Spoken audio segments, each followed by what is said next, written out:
राम राम, नमस्कार, good evening सभी बच्चों को। तो आज आप आ गए होंगे अपनी क्लास में, और इस IM क्लासेस चैनल को सब्सक्राइब करके रखें। इस चैनल से आपको केमिस्ट्री का पूरा कोर्स समझेंगे। रेगुलर क्लासें चलेंगी अपनी।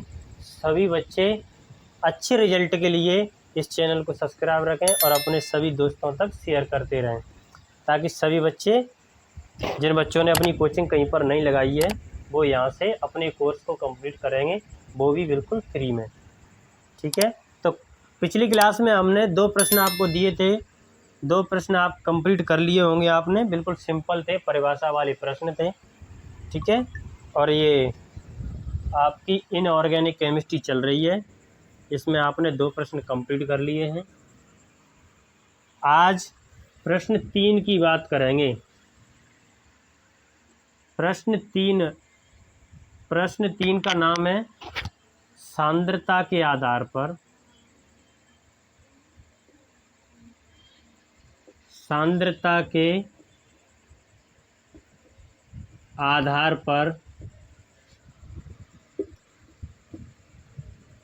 विलयन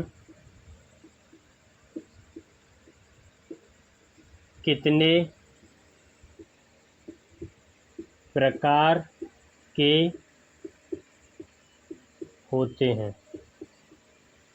सांद्रता के आधार पर विलयन कितने प्रकार के होते हैं,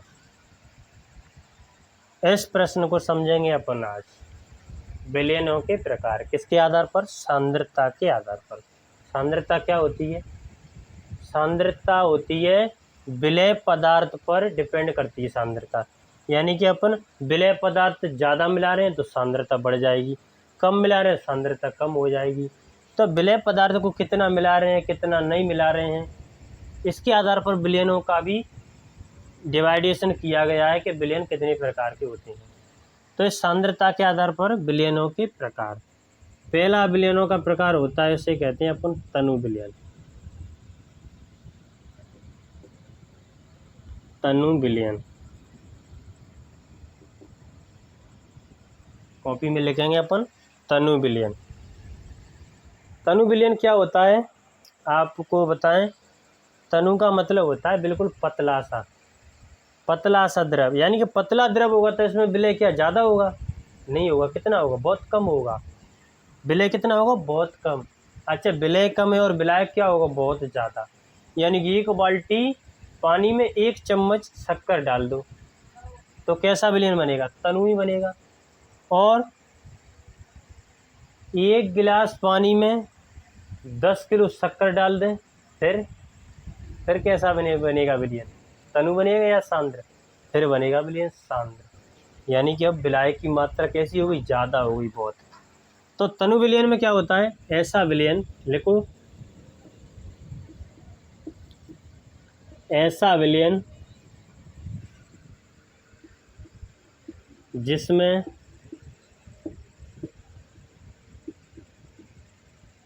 जिसमें विलय की मात्रा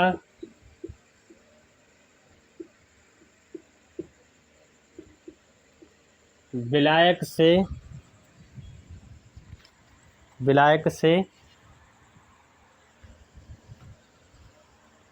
क्या होती है? अधिक होती है। विलायक से अधिक होती है, तनु विलयन कहलाता है। तनु विलयन कहलाता है। तनु विलयन कहलाता है। इसे अपन आदर्श विलयन भी कहते हैं। क्या कहते हैं? इसे आदर्श विलयन भी कहते हैं। आदर्श विलयन भी कहते हैं। क्यों कहते हैं? क्यों कहते हैं? क्योंकि ये ये विलयन राउल्ट के नियमों का पालन करता है। ये विलयन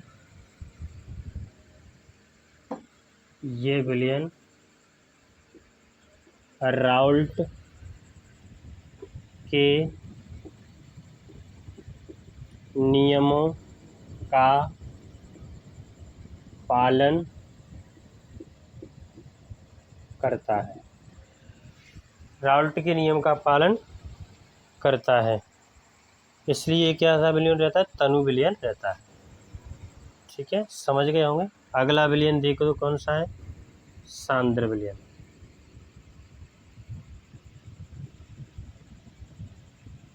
सांद्र विलयन। सांद्र विलयन में अब इसमें क्या हो रही है? विलय की मात्रा कैसी हो रही है? बहुत कम हो रही है। विलय की मात्रा विलायक की मात्रा से कैसी होती है? कम होती है। क्या लिख दिया? अधिक लिख दिया है। अधिक नहीं होगी, विलय की मात्रा कैसी होगी? कम होगी। कैसी होगी? कम होगी। ऐसा विलयन जिसमें विलय की मात्रा विलायक से कम होती है तनु विलयन कहलाता है। यानी विलय बहुत कम घोला जाएगा उसमें, तो उसे कहेंगे अपन तनु विलयन। ठीक है। अब रहता है सांद्र विलयन। सांद्र विलयन में क्या होगा? विलय की मात्रा अधिक हो जाएगी, तो लिख दो इसमें ऐसा कैसा ही। ऐसा विलयन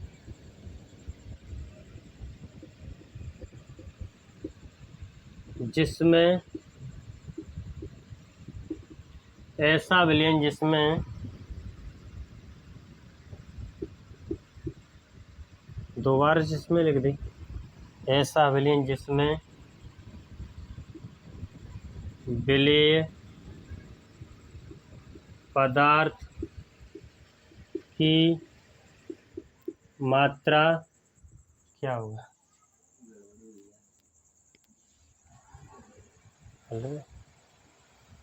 विलेय पदार्थ की मात्रा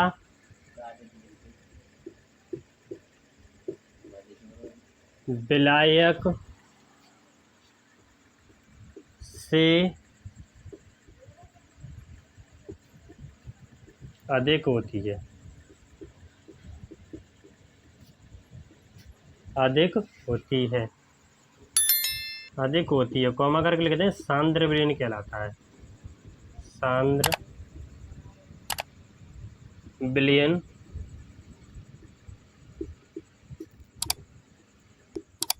कहलाता है। क्या है रहा ये? सांद्र विलयन कहलाता है। और उसे क्या कह रहे थे अपन? आदर्श विलयन कह रहे थे। तो ये क्या होगा? अनादर्श विलयन। तो लिख दो इसे भी।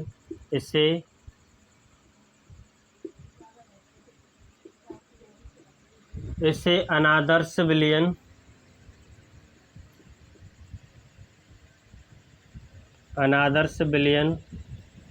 भी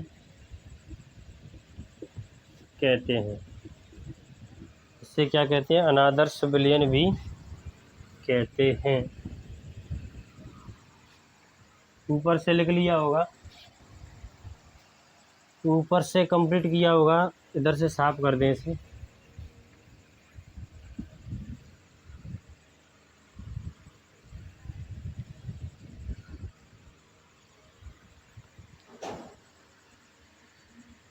सांद्र विलयन हो गया। अगला होगा,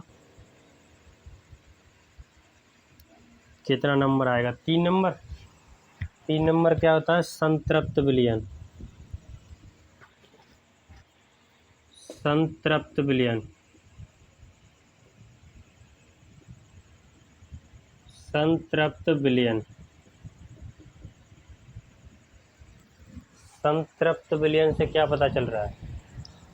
संतृप्त विलयन से क्या लग रहा है आपको? यानी कि तृप्त हो गया, भर गया, अब और ज़्यादा गुंजाइश नहीं है। कहीं की गुंजाइश नहीं है विलय की, यानी कि विलय अब उसमें और ज़्यादा नहीं घुल सकता है। किसमें? विलयन में। यानी कि विलायक में अपन घोलते जा रहे हैं, विलय घोलते जा रहे हैं, एक टाइम अब ऐसा आ गया कि इसमें अब विलेय पदार्थ और अधिक नहीं घोला जा सकता, उसे कहेंगे संतृप्त विलयन। क्या कहेंगे? संतृप्त विलयन। तो लिखो इसमें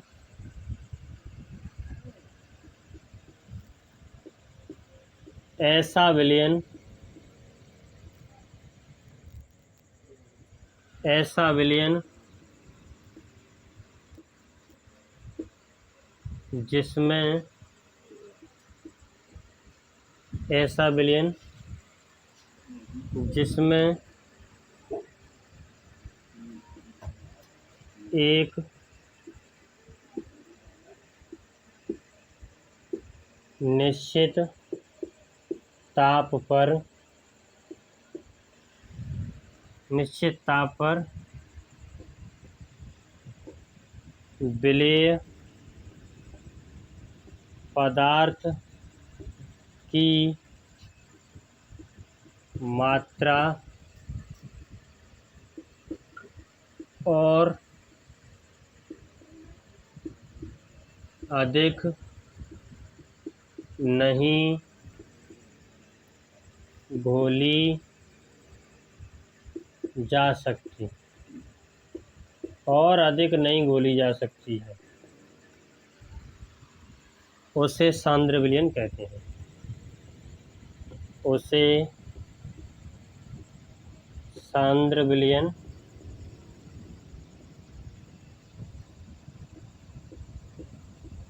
कहते हैं। उसे क्या कहते हैं? सांद्र विलयन कहते हैं। कभी कभी आपने देखा होगा कि विलेय पदार्थ की मात्रा को अपन घोलते जाएं, एक ऐसा ताप मिलेगा अपने को। चाशनी को ही ले लें अपन, शक्कर से अपन चाशनी बनाते हैं, उसमें शक्कर डालते जाएं तो एक सीमा ऐसी आएगी कि उसमें शक्कर डालना बंद हो जाएंगे आप, यानी कि और अधिक उसमें शक्कर नहीं घुल सकती है। तो उस ताप पर जाकर नहीं, अधिक मात्रा नहीं घोली जा सकती है, तब उस विलयन को कहेंगे अपन संतृप्त विलयन। सांद्र विलयन लिखा है, संतृप्त विलयन कहेंगे। क्या कहेंगे? संतृप्त विलयन, संतृप्त विलयन कहेंगे।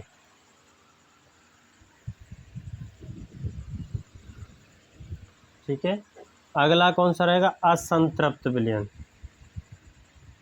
असंतृप्त विलयन, असंतृप्त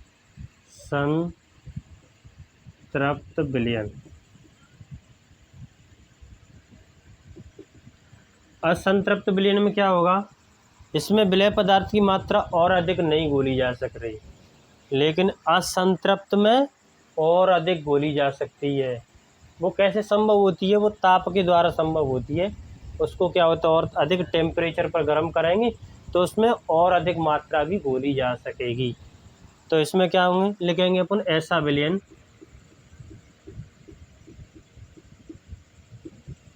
ऐसा विलयन जिसमें, जिसमें विलेय पदार्थ की मात्रा, जिसमें एक निश्चित ताप पर, एक निश्चित ताप ही लिखो इसमें, या स्थिर ताप पर, जिसमें, चलो निश्चित ताप ही लिख दें, एक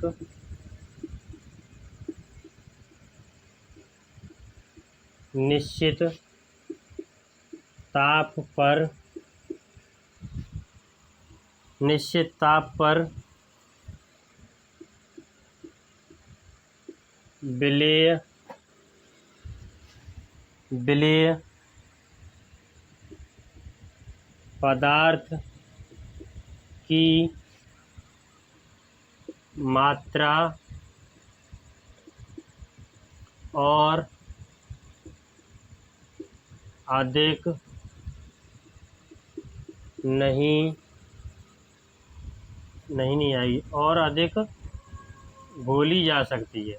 इसमें और अधिक घोली जा सकती है, घोली जा सकती है, घोली जा सकती है, उसे असंतृप्त विलयन कहते हैं। असंतृप्त विलयन कहते हैं। असंतृप्त विलयन कहते हैं। एक और पॉइंट आएगा अपना 5 नंबर। 5 नंबर पर रहेगा अपना अति संतृप्त विलयन। अति संतृप्त विलयन।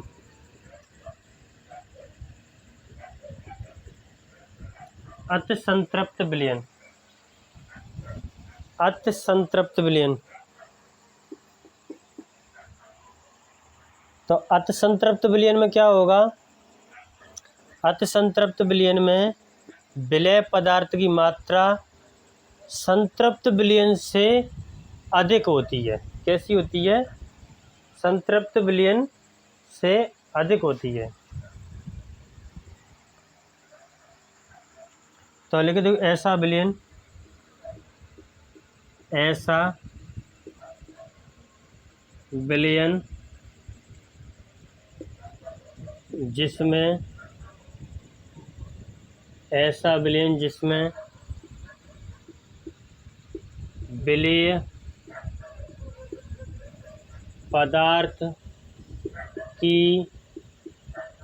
मात्रा, विलेय पदार्थ की मात्रा, विलेय पदार्थ की मात्रा संतृप्त विलयन से अधिक होती है।